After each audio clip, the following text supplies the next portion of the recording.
Hello বন্ধুরা, চলে এলাম আবার একটি নতুন ভিডিও নিয়ে। আজকে আমরা শিখব নতুন সিলিং ফ্যানে কিভাবে ফিটিং ও কানেকশন করা হয়। প্রথমে আমরা ফ্যানের কার্টুনটা কেটে দেখব এর মধ্যে কি কি আছে। ফ্যানের কার্টুনটা কেটে নিলাম। এটা হচ্ছে ডাউন রড, দুটো ক্যানাপি, এটা হলো ক্যানাপি, একটা উপরে একটা নিচে, একটা ডাউন রড, একটা ওয়ারেন্টি কার্ড, এটা ফ্যানের মোটর, আর ব্লেডটা আলাদা থাকে, সেটা একটু পরে দেখাচ্ছি। এখন আমরা ফ্যানটাকে ফিটিং করব। আর থাকে সঙ্গে দুটো নাট বোল্ট, একটা ক্লাম্প সহ নাট বোল্ট থাকে আর একটা এমনি নাট বোল্ট থাকে। এটা ডাউন রোডে লাগানোর জন্য আর এটা ফ্যান ক্লামে লাগানোর জন্য ক্লাম্প সহ নাট বোল্ট। এখন আমরা দুটো ক্যানাপিকে ডাউন রোডের মধ্যে আগে ভরে নেব, তারপরে তারটা ভরতে হবে ডাউন রোডের মধ্যে, নাহলে কিন্তু তারটা ভরে নেওয়ার পরে আর ক্যানাপিগুলো ভরা যাবে না। এরপরে তারটা ভরার সময় একটা জিনিস খেয়াল রাখতে হবে, এই দুটো যে হোল করা আছে, যেটা সোজাসুজি আছে সেটা কিন্তু নাট বোল্ট লাগানোর জন্য, আর তার নিচে যেটা সিঙ্গেল হোল আছে সেটাই তারটা যাবে। সেটাই তারটা ঢুকিয়ে দেওয়ার পরে আরেকটা জিনিস খেয়াল রাখতে হবে, ডাউন রোডের যে দিকটায় কাটা থাকবে ওই দিকটা কিন্তু ফ্যানের বডির দিকে থাকবে, আর ওই দিক দিয়েই তারটা বের করতে হবে। ওই কাটার দিক দিয়ে তারটা বের করে উপরে যে হোলটা কাটিং করা আছে সেখানে তারটাকে বের করে নিতে হবে, আর এটা কিন্তু অবশ্যই নিচের দিকে রাখতে হবে। এখন আমরা ডাউন রোডটাকে নাট বোল্ট দিয়ে কানেকশন করে টাইট করে নেবো ভালো করে। দুটো নাট দেওয়া থাকে, দুটো নাটই লাগাতে হবে এবং সেটা ভালো করে অবশ্যই খুব ভালো করেই টাইট করতে হবে, যাতে প্যানটা ঘোরার সময় যে ভাইব্রেশন হয় তাতে নাটটা লুজ না হয়ে যায়। আর এটা টাইট করা হয়ে গেলে একটা পিন দেওয়া থাকে, আর এই বোল্টের মধ্যে একটা হোল করা থাকে, ছিদ্র করা থাকে, তার মধ্যে পিনটাকে ঢুকিয়ে বেঁকিয়ে দিতে হবে যাতে পিনটা না বাইরে বেরিয়ে যায়। তাতে যদি কোনো কারণে নাটটা লুজ হয়ে যায়, নাটটা বাইরে বেরিয়ে পড়বে না এবং এই পিনটা সেটাকে আটকে দেবে, নাহলে কিন্তু যে কোনো সময় একটা দুর্ঘটনা ঘটে যেতে পারে। ফ্যানে নাটটা লুজ হয়ে বেরিয়ে গেলে ফ্যানটা খুলে পড়ে যেতে পারে। এটা আমাদের হয়ে গেল ডাউন রোডটা লাগানো ফ্যানের সঙ্গে। এরপরে আমরা ক্যাপাসিটরটা লাগিয়ে দেবো। ক্যাপাসিটরটা থাকলে অসুবিধা হচ্ছিলো, ওই জন্য খুলে নাটটা ভালো করে টাইট দিয়ে দিলাম। এরপরে আমরা এই দুটো তারকে ফ্যানের যে বডিতে যে কানেক্টার দেওয়া আছে ওই কানেক্টারের সঙ্গে কানেকশান করে নেব। এটা হচ্ছে ফেজ, একটা হচ্ছে নিউট্রাল। দুটো তার আমরা এখানে নিয়ে এসেছি, আর 3 তারটা যেখানে ফ্যান ক্লাম্প আছে ওর সঙ্গে যখন ডাউন রোডের সঙ্গে ক্লাম্পের কানেকশান করব, নাট বোল্টটা টাইট করব, তখন আমরা ওখানে অ্যাটাচ করে দেবো। এখন আমরা এই দুটো ফেজ আর নিউট্রাল তারকে এই বডির যে কানেক্টার দেওয়া আছে, একদিকে 3টে তারে কানেকশান করা আছে, 3টে কানেক্টারে, সেটা আগে থেকেই করা থাকে। আমরা এখন এই দুটো তারই কানেকশান করব, একটা ফেজ আর একটা নিউট্রাল। ভিডিওতে যদি কোনো কিছু বোঝার থাকে বা কোনো জায়গায় অসুবিধা হয় অবশ্যই আমাকে কমেন্ট করে জানাবেন, আমি প্রতিটি কমেন্টে রিপ্লাই দেবো।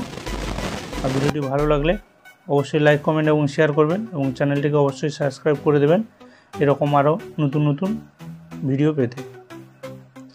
এখন আমরা ফেজ আর নিউট্রাল দুটো তারই কানেকশান করে দিচ্ছি। এটা কানেকশান হয়ে গেলে আমরা ক্যানাপিটাকে নিচের দিকে নামিয়ে দেবো, দিয়ে এর মধ্যে 3টে ব্লেড আছে, 3টে ব্লেডকে আমরা কানেকশান করে দেবো। এটা আমাদের কানেকশান হয়ে গেল। দুটো তারই কানেকশান করেছি আমরা, যে দুটো ডাউন রোডের মধ্যে থেকে পাস করিয়ে বের করেছিলাম, একটা হচ্ছে ফেজ, একটা নিউট্রাল। এখন আমরা ফ্যানের যে ব্লেডগুলো আছে ব্লেডগুলোকে 3টে বডির মধ্যে স্ক্রু দিয়ে টাইট করে দেবো।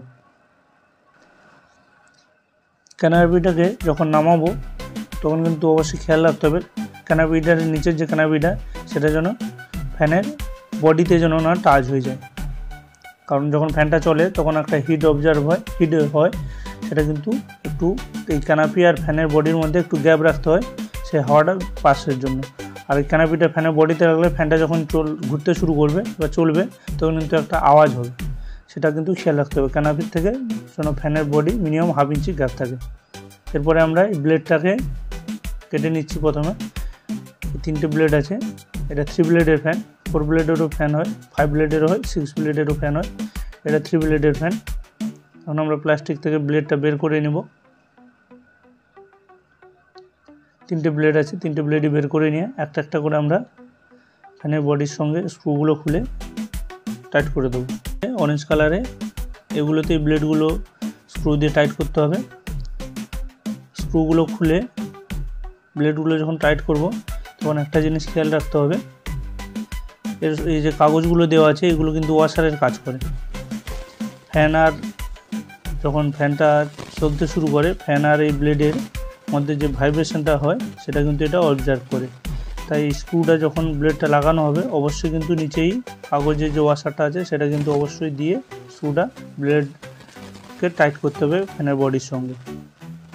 এটা কিন্তু অনেকেই ফেলে দেয়, এটা কিন্তু দেখতে ছোট জিনিস হলেও এর কাজ কিন্তু অনেকটাই। এটা যদি না দেওয়া হয় ফ্যানটা যখন চলতে শুরু করবে কোনো কারণে যখন প্রথম শুরুতে রানিংয়ে যে ফ্যানের স্পিডটা নেয় তখন ভাইব্রেশন নিতে নিতে নাটটা লুজ হয়ে ব্লেডটা খুলে গিয়ে কোনো দুর্ঘটনাও ঘটতে পারে। এই জন্য অবশ্যই কাগজটা দিয়ে তারপরে স্ক্রুটা টাইট করতে হবে। এটা কাগজ না, কাগজের মতনই দেখতে কিন্তু মোটা আছে, এটা ওয়াশার টাইপের কাজ করে। একটা একটা করে আমরা 3টে ফ্যানের ব্লেডই লাগিয়ে নেব। 3টে ব্লেড লাগানো হয়ে গেলে আমাদের ফ্যানের ফিটিং এবং কানেকশান কমপ্লিট হয়ে গেল। এরপরে আমরা ফ্যানের ডাউন রোডে লাগানোর জন্য যে ক্লাম্পটা দেখিয়েছিলাম ওই ক্লাম্পটাকে নিয়ে গিয়ে যেখানে ফ্যান আমাদের লাগানো হবে সেখানে প্রথমে ক্লাম্পটা লাগিয়ে নিয়ে তারপরে ওর শেষের দিকে যে নাটটা থাকে সেটা দিয়ে ডাউন রোডের সঙ্গে টাইট করে দিলেই আমাদের ফ্যান কানেকশান এবং ফিটিং রেডি হয়ে যাবে। একটা একটা করে আমরা 3টে ব্লেডই লাগিয়ে নিলাম। ভিডিওটি লাস্ট অবধি দেখার জন্য অসংখ্য ধন্যবাদ। ভিডিওটি ভালো লাগলে চ্যানেলটি অবশ্যই লাইক, কমেন্ট এবং শেয়ার করবেন এবং চ্যানেলটিকে অবশ্যই সাবস্ক্রাইব করবেন এরকম আরও নতুন নতুন ভিডিও পেতে। এবং ইলেকট্রিক্যালে যে কোনো কাজের বিষয়ে যদি কিছু জানার থাকে আমাকে কমেন্ট করে জানাবেন, আমি প্রতিটি কমেন্টেরই রিপ্লাই দেবো। এখন আমাদের 3টে ফ্যানের ব্লেডই লাগানো হয়ে গেছে। এখন আমাদের এটা একদম নতুন ফ্যান। কীভাবে ফিটিং এবং কানেকশান করা হয় সেটা দেখালাম।